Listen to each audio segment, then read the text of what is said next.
അനുഗ്രഹിക്കപ്പെട്ട നല്ല സമയത്തിനായി ഞാൻ ദൈവത്തെ സ്തുതിക്കുന്നു, സ്തോത്രം ചെയ്യുന്നു. ദൈവവചനം ശ്രവിച്ചുകൊണ്ടിരിക്കുന്ന എല്ലാ ദൈവമക്കൾക്കും വീണ്ടും വരാമെന്ന് അരുളി ചെയ്തവനായ കർത്താവായ യേശു ക്രിസ്തുവിൻ്റെ ധന്യനാമത്തിൽ ഞാൻ എൻ്റെ സ്നേഹവന്ദനം അറിയിക്കുന്നു. ഇന്നത്തെ അല്പസമയത്ത് ചിന്തയ്ക്കായി 9-ാം സങ്കീർത്തനം 9-ാം വാക്യം നമുക്ക് വായിക്കാം. യഹോവ പീഡിതനൊരു അഭയസ്ഥാനം, കഷ്ടകാലത്തൊരു അഭയസ്ഥാനം തന്നെ. അനുഗ്രഹിക്കപ്പെട്ട ഒരു വേദവാക്യമാണ് നാം കേട്ടത്. 9-ാം സങ്കീർത്തനം ദാവീദാണ് എഴുതിയതെന്ന് ഹെഡിങ്ങിൽ രേഖപ്പെടുത്തിയിരിക്കുന്നു. 2 തിമോത്തിയോസ് 3-ാം അധ്യായം 12-ാം വാക്യത്തിൽ ഇപ്രകാരം രേഖപ്പെടുത്തിയിരിക്കുന്നു: ക്രിസ്തുയേശുവിൽ ഭക്തിയോടെ ജീവിക്കുവാൻ മനസ്സുള്ളവർക്കെല്ലാം ഉപദ്രവമുണ്ടാകും. യേശു തൻ്റെ ശിഷ്യന്മാരോട് പറഞ്ഞത് ഇപ്രകാരമാണ്: ലോകത്തിൽ നിങ്ങൾക്ക് കഷ്ടമുണ്ട്, എങ്കിലും ധൈര്യപ്പെടുവിൻ, ഞാൻ ലോകത്തെ ജയിച്ചിരിക്കുന്നു. യോഹന്നാൻ എഴുതിയ സുവിശേഷം 16-ാം അധ്യായം 33-ാം വാക്യത്തിൻ്റെ അവസാന ഭാഗത്താണ് ഇത് രേഖപ്പെടുത്തിയിരിക്കുന്നത്. ദാവീദ് നേരിട്ട പ്രതിസന്ധികളും ശൗൽ മുഖാന്തരം അവൻ അനുഭവിച്ച കഷ്ടങ്ങളും അനവധിയായിരുന്നു. മേൽപോട്ട് നോക്കുവാൻ പോലും കഴിയാത്ത വിധം പ്രതിസന്ധിയാണ് ശൗൽ ദാവീദിന് വരുത്തിയത്. ശൗൽ എന്ന ശല്യത്തെ ദാവീദിന് നിഷ്പ്രയാസം തീർക്കാമായിരുന്നു. പല പ്രാവശ്യം ശൗലിനെ കൊല്ലുവാൻ ദാവീദിന് അവസരം ദൈവം ഒരുക്കി കൊടുത്തു. എന്നാൽ ശൗലിനെ ദാവീദ് കൊന്നിരുന്നെങ്കിൽ ദാവീദ് ദൈവത്തിന് ബോധിച്ച പുരുഷൻ ആകുമായിരുന്നില്ല. ദൈവം ഒരു വ്യക്തിയെ പരിശോധിച്ച് അവൻ കൊള്ളാകുന്നവനാണ് എന്ന് തെളിഞ്ഞാൽ മാത്രമേ ഏത് പദവിയിലും ദൈവം ആ വ്യക്തിയെ സ്ഥിരപ്പെടുത്തുകയുള്ളൂ. പ്രതിസന്ധികൾ ദാവീദിന് ഒത്തിരി ഉണ്ടായിരുന്നെങ്കിലും ദൈവത്തിൻ്റെ സംരക്ഷണവും ദൈവം അവന് കൊടുത്തിരുന്നു. 2 ശമൂവേൽ 12-ാം അധ്യായം 7-ാം വാക്യത്തിൻ്റെ അവസാന ഭാഗത്ത് ഞാൻ നിന്നെ ശൗലിൻ്റെ കയ്യിൽ നിന്നും വിടുവിച്ചു എന്ന് രേഖപ്പെടുത്തിയിരിക്കുന്നു. ദാവീദിൻ്റെ കഷ്ടസമയത്ത് അവനെ ഒറ്റയ്ക്ക് വിടാതെ അവനെ സഹായിക്കുവാൻ അനേകരെ ശൗലിൻ്റെ കൂട്ടത്തിൽ നിന്നും തന്നെ ദൈവം ദാവീദിൻ്റെ അടുത്തേക്ക് ദാവീദിനെ സഹായിക്കുവാനായി പറഞ്ഞ് അയച്ചിരുന്നു. ദാവീദ് എപ്പോഴെല്ലാം പ്രതിസന്ധിയിലായിട്ടുണ്ടോ അവനെ രക്ഷിക്കുവാൻ ദൈവം പദ്ധതി ഒരുക്കി അവനെ സംരക്ഷിക്കുമായിരുന്നു. കാരണം വെള്ളമില്ലാത്ത ഉണങ്ങി വരണ്ട മരുഭൂമിയിലും ദാവീദ് ദൈവത്തിനായി ദാഹിക്കുമായിരുന്നു. യഹോവയിൽ മാത്രമായിരുന്നു ദാവീദിൻ്റെ ആശ്രയം. രക്ഷിക്കുവാനും വിടുവിക്കുവാനും യഹോവ ശക്തനാണെന്ന് സിംഹത്തിൻ്റെ മുമ്പിലും കരടിയുടെ മുമ്പിലും ഗോലിയാത്തിൻ്റെ മുമ്പിലും ദൈവം ദാവീദിന് തെളിയിച്ചു കൊടുത്തു. ഒറ്റക്കാര്യം മാത്രമേ ദാവീദ് ചെയ്തിരുന്നുള്ളൂ: ദൈവത്തോട് അകൃത്യം ചെയ്യാതെ തന്നെത്താൻ കാത്തു. അതുകൊണ്ട് തന്നെ ദാവീദിൻ്റെ യുദ്ധങ്ങളെല്ലാം ദൈവം തന്നെ ഏറ്റെടുത്ത് നടത്തുകയും വിജയം ദാവീദിനെ നൽകുകയും ചെയ്തു.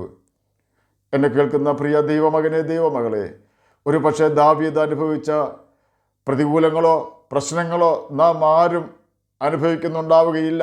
ഒരു സിംഹമോ കരടിയോ ഗോലിയാത്തോ ശൗലോ നമ്മെ മുന്നോട്ട് വിടാതെ തടയുന്നുണ്ടാവുകയില്ല. എന്നാൽ നമുക്ക് മുന്നോട്ടുള്ള യാത്രയ്ക്ക് തടസ്സം നിൽക്കുന്ന ഏത് പർവ്വതമാണെങ്കിലും അതിന് സമഭൂമിയാക്കി തീർക്കുവാൻ ദാവീദിൻ്റെ ദൈവത്തിന് ഇന്നും സാധിക്കും.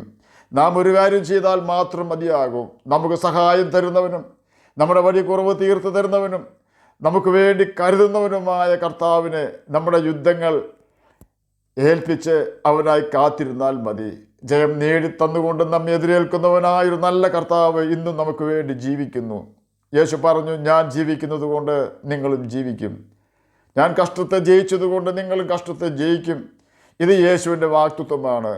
നമ്മുടെ മുൻപിൽ നിന്നും മാറുകയില്ല എന്ന് പറഞ്ഞുകൊണ്ട് നമ്മുടെ ഭാവിയെ തടയുന്ന പ്രതിസന്ധികളെ നോക്കി നാം നിരാശരാകാതെ യേശുവിൻ്റെ മുഖത്തേക്ക് ശ്രദ്ധിച്ചു നോക്കുക. അവൻ്റെ മുഖം കണ്ടാൽ ആളാണെന്ന് തോന്നാത്ത വിധം റോമൻ പടയാളികൾ വിരൂപമാക്കി കളഞ്ഞു. ശരീരം ഇടിച്ചും അടിച്ചും മുൾക്കൊളുത്തുകളാൽ വലിച്ചു കീറിയും റോമൻ പടയാളികൾ ആഘോഷിച്ചു. മനുഷ്യവേഷം എടുത്ത് ഭൂമിയിലേക്ക് വന്ന ജീവനുള്ള ദൈവത്തോടാണ് അവർ ക്രൂരത കാണിച്ചു കൊണ്ടിരുന്നത്. കാരണം യേശുവിനെ അവർക്ക് മനസ്സിലായില്ല. അവനെ ആർക്കും തിരിച്ചറിയുവാൻ കഴിഞ്ഞില്ലെങ്കിലും മാനസാന്തരപ്പെട്ട കള്ളന് അവനെ മനസ്സിലായി. അതുകൊണ്ട് തന്നെ അവൻ യേശുവിനോട് നിലവിളിച്ചു, യേശുവേ, നീ രാജ്യത്വം പ്രാപിച്ച് മടങ്ങി വരുമ്പോൾ എന്നെയും ഓർക്കണമേ. യേശു പറഞ്ഞു, ഞാൻ രാജ്യത്വം പ്രാപിച്ച് മടങ്ങി വരുമ്പോഴല്ല, ഇന്ന് തന്നെ നീ എന്നോടുകൂടെ പറുദീസയിൽ ഇരിക്കും. വലിയ കഷ്ടതയായിരുന്നു ആ കള്ളൻ അനുഭവിച്ചിരുന്നത്. തൻ്റെ തെറ്റുകൾ കൊണ്ടായിരുന്നു തൻ്റെ കഷ്ടത. രക്ഷിക്കുവാൻ ആരും ഉണ്ടായിരുന്നില്ല. എന്നാൽ ചെറിയ ഒരു പ്രാർത്ഥന കൊണ്ട് അവൻ്റെ നരക ജീവിതത്തിൽ നിന്നും രക്ഷപ്പെട്ടു. അവൻ്റെ കൂട്ടുകാരൻ അവനെപ്പോലെ തന്നെ കുരിശിൽ കിടക്കുന്നുണ്ട്, കഷ്ടത അനുഭവിക്കുന്നുണ്ട്, വേദന കൊണ്ട് പൊളയുന്നുണ്ട്. ജീവൻ പോകുന്നതുവരെയും അവൻ അങ്ങനെ തന്നെ പുളയേണ്ടി വരും. ഒടുവിൽ വറചട്ടിയിൽ നിന്നും എരുതിയിലേക്ക് എന്ന പോലെ കുരിശിൽ നിന്നും മാനസാന്തരപ്പെടാത്ത കള്ളൻ നിത്യ നരകത്തിലേക്ക് വലിച്ചെറിയപ്പെട്ടു. കാരണം അവൻ്റെ നിർണായക സമയത്തു പോലും യേശുവിനെ അവൻ തിരിച്ചറിഞ്ഞില്ല. കാരണം തൻ്റെ പാപങ്ങളേറ്റു പറയുവാനും ഉപേക്ഷിക്കുവാനും അവൻ തയ്യാറായില്ല.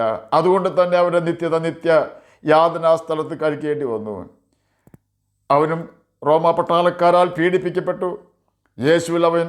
യേശുവിൽ അവൻ അഭയം പ്രാപിച്ചില്ല എന്ന കാരണത്താൽ അവൻ നിത്യയാതനാ സ്ഥലത്തേക്ക് പോകേണ്ടി വന്നു.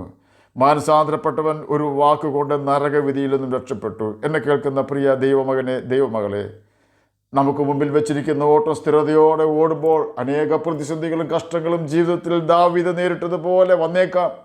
യുദ്ധം യഹോവയ്ക്കുള്ളതാകയാൽ നാം ഒരിക്കലും നേരിട്ട് യുദ്ധം ചെയ്യുവാൻ പോകാതെ കാര്യം കർത്താവിൻ്റെ കരങ്ങളിൽ ഏൽപ്പിച്ചുകൊണ്ട് അവനായി കാത്തിരിക്കുക. അവൻ സകലതും നന്നായി ചെയ്യുന്നവനാണ്. ആകയാൽ കഷ്ടങ്ങളിൽ ഏറ്റവും അടുത്ത തുണയായ കർത്താവായ യേശു ക്രിസ്തുവിനെ ആശ്രയിച്ച് വിശ്വസ്തയോടെ നമുക്ക് ജീവിക്കുകയും യേശുവിനെ നമുക്ക് ആശ്രയിക്കുകയും ചെയ്യാം. യഹോവ പീഡിതനൊരു അഭയസ്ഥാനമാണ്. ആകയാൽ നമുക്ക് അവൻ്റെ കൽപ്പനകൾ അനുസരിച്ചുകൊണ്ട് അവൻ്റെ സ്നേഹത്തിൽ വസിക്കുകയും നിത്യജീവൻ അവകാശികളായി തീരുകയും ചെയ്യാം.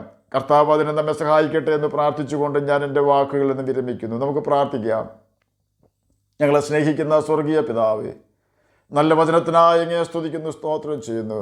എന്നെ കേൾക്കുന്ന ഏതെങ്കിലും പ്രിയപ്പെട്ടവർ പ്രതിസന്ധികൾ മൂലം ഭാരപ്പെടുന്നുവെങ്കിൽ അങ്ങ് അവർക്ക് ആശ്വാസം കൊടുത്ത പ്രതിസന്ധിയിൽ നിന്ന് മോചനം കൊടുക്കണമേ. അങ്ങയുടെ വചനം വായിക്കുവാനും ഗ്രഹിപ്പാനും അതിന് പ്രകാരം ജീവിക്കുവാനും അടിയനെ കേൾക്കുന്ന അങ്ങയുടെ കുഞ്ഞുങ്ങളെയും സഹായിക്കണമേ. രോഗത്താൽ ഭാരപ്പെടുന്നവർക്ക് രോഗസൗഖ്യം കൊടുക്കണമേ.